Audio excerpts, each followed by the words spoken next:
So this is going to be a weird video. We're combining two teams that are playing today, the Toronto Maple Leafs and the Vancouver Canucks, because when it comes to the updates, this is kind of a similar thing. It sort of is. I mean, it would make sense to talk about them in the same video. So heading into Game 5 of the Toronto Maple Leafs and Boston Bruins series, there is no determination yet, this is from earlier this morning, on Auston Matthews' status for the game. It'll be the doctor's call. Sheldon Keefe also declined to answer if there is something beyond just an illness hindering him. So, Matthews has been in a precarious spot the entire series. He was in and out, just kind of playing, but not really playing all too well, and then there was an illness that was revealed, and whether or not this was actually detrimental to the point that he couldn't return to the game because he was pulled earlier on in Game 4, and now it's like, yeah, Auston Matthews might not actually play for Game 5 at all. Now, this, of course, was from earlier this morning. We did have ourselves some other tweets going out there and talking about this. Chris Johnston went out there and reported new for The Athletic with Jonas Segal. While the Leafs haven't officially ruled Matthews out of Game 5, he's unlikely to be healthy enough to play tonight with their season on the line. And sure, we saw the Maple Leafs win in Boston, or win against Boston. Yeah, no, it was in Boston, without William Nylander. But without Auston Matthews, that's an entirely different thing. Who knows if the Maple Leafs will be able to do this.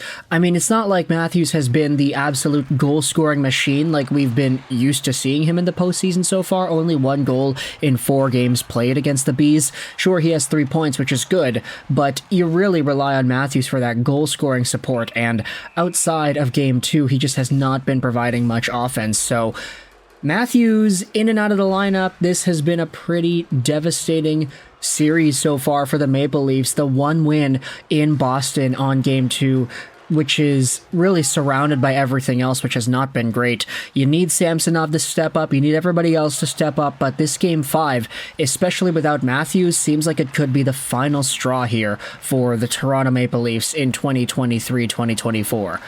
There are a bunch of tweets going out there and replying to this stuff, saying, oh, whether or not he's actually healthy enough, if it's a good thing, if it's a bad thing, or whatever.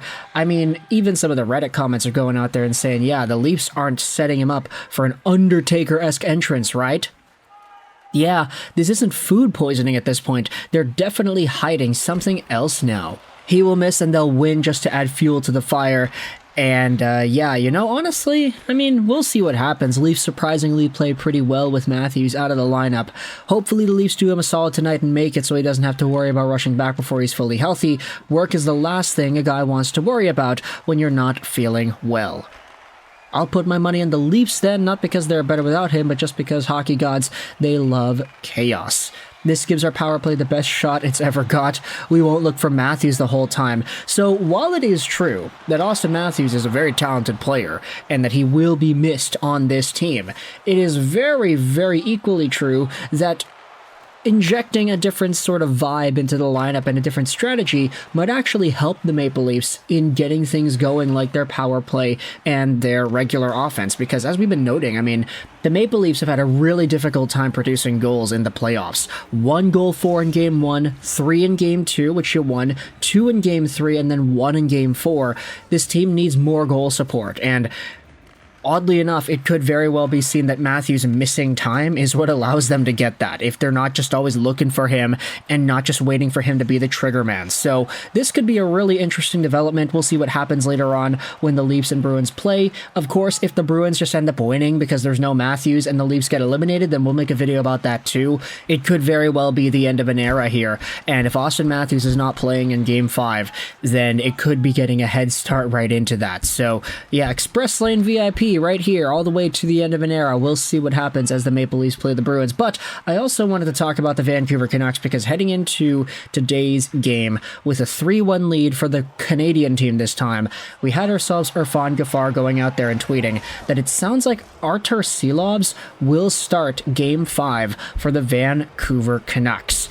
We also had ourselves Thomas Trent say that Rick Tocchet implies that Casey DeSmith is likely to back up tonight, regardless of whether or not he starts. He served as the emergency backup in Game 3.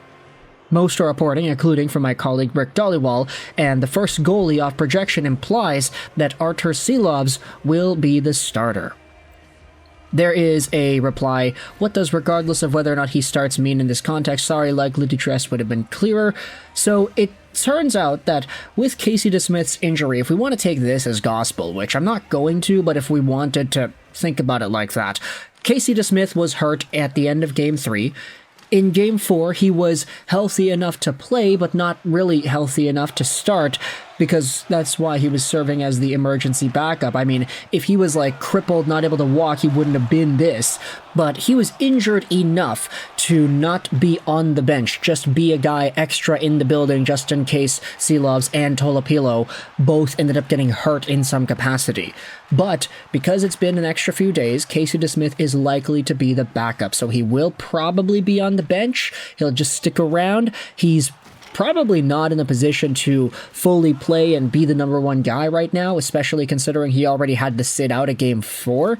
But this is kind of what I'm thinking about as well. If Casey DeSmith is in that spot where he isn't 100%, there is no reason to go out there and thrust him in there and take away some of that momentum that Arturs Silovs had built. We kind of said this in the video as well when Silovs got named the starter 2 days ago, that if he's able to win, which he did, if he's able to look good, which he did in Game 4, then there's no reason to pull that away from him, because the Canucks will be up 3-1, it'll be in Rogers Arena, everybody's going to be chanting their heads off for Arturs Silovs, everybody's got confidence in this guy. Why not ride the hot hand and give Casey DeSmith more time to rest?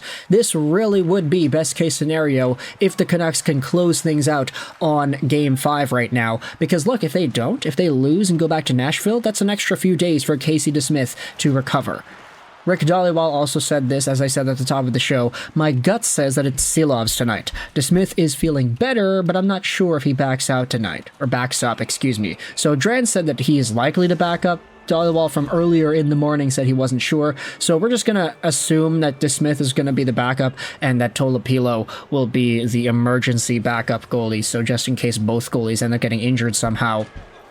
But when it comes to this, I mean, Arturs Silovs, this is your time to shine, baby. This is really it. He was so good in game number 4, and we're just hoping that he'll be able to carry that momentum into game 5. Nashville Predators fans are already shook. They are already fragile and vulnerable after that game 4 collapse, and Vancouver taking the commanding 3-1 series lead. While a 3-1 comeback is possible, I don't know how likely it is, especially considering how suffocating the Vancouver Canucks defense has been against this high-flying Predators offense. They like to get things going in the rush. They like their possession territorial play, but the Canucks have been really keeping things out to the side, and it's been working. So we'll see if the Canucks are able to do this once more, if Silovs is able to make the saves he needs to make in order to get the win. But for now, let me know your thoughts in the comment section below. Firstly, about Auston Matthews not suiting up for Game 5, and secondly, about Casey DeSmith not suiting up for Game 5. Or he'll suit up, but just in a backup role, so he'll probably not play if everything goes well, if it all goes according to plan. Thoughts in the comment section about the Toronto Maple Leafs, Auston Matthews, as well as Casey DeSmith. I hope you enjoyed this video, and bye.